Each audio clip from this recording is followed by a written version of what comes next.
a service of CNC Worldwide.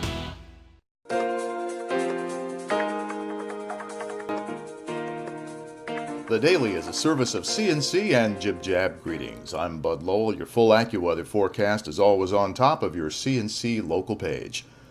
The U.S. Supreme Court decision upholding virtually all of President Barack Obama's historic health care overhaul drew reaction along political lines from Rochester area elected officials and support from the head of a major health care organization. Democratic Congresswoman Louise Slaughter of Fairport salutes the 5-4 ruling.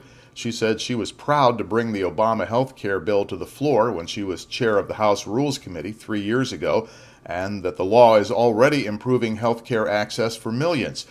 Democrat Kathy Hochul takes a middle position. Hochul wasn't in Congress when the bill was passed. She says the law is far from perfect, and she wants to roll back some of its most troubling provisions. She is not a fan of the individual mandate, which requires many Americans to buy health insurance or pay what the court ruled is a tax instead. Republican Tom Reed of Corning says he respects the Supreme Court's decision to uphold what critics call Obamacare, but he's troubled it will expand the government's ability to interfere in people's lives. Reed says he still believes the Affordable Care Act will chill job creation and cost the government trillions of dollars, and he wants to see it repealed. Governor Andrew Cuomo, a Democrat who supports the president, said he is pleased the Supreme Court upheld the law. The governor said, "We will continue to move forward with implementing the health exchange that will lower coverage costs for New York's businesses and help ensure that uninsured New Yorkers have access to health care." And this reaction from Mark Clement, the president and CEO of Rochester General Health Systems. Clement says RGHS is an advocate of health care reform and supports the decision to uphold the Affordable Care Act. He issued a statement saying this ruling brings the country a step closer to the highest quality, lowest cost health care services.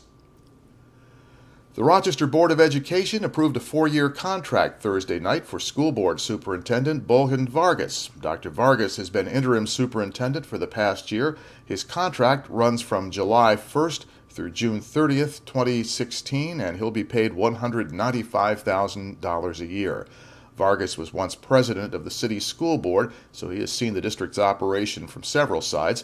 He called Thursday night for politics to be set aside and for the district to move in the right direction.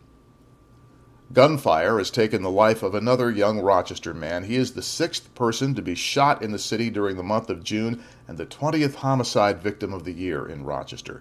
City police responded to shots being fired on Carl Street Thursday evening on the northeast side just before 8.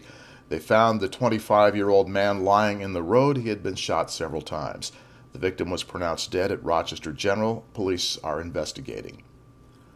On a more positive note, Mayor Tom Richards and city officials joined George and Katya Trakos of Fitzhugh Associates in breaking ground this week for the Academy Building at 13 South Fitzhugh Street. The Victorian-era brick building was once the city's first public high school, then for years headquarters of the city school district, then office space and the home of Edwards Restaurant after that. The Trakoses are renovating it into a mix of residential and commercial units. It will have 21 apartments pitched at young professionals and empty nesters. It'll have commercial space for restaurants and shops. Trakos says several are interested. This is a $5.8 million project. On this page, you can find links to these and other stories. At the bottom, links that you can use in that gray bar down there. Post us your own news updates, sports, and salutes. Anything you want us to know about, if it's of interest to you, it's of interest to us. Next news as it happens, updates as necessary. I'm Bud Lowell, CNC News.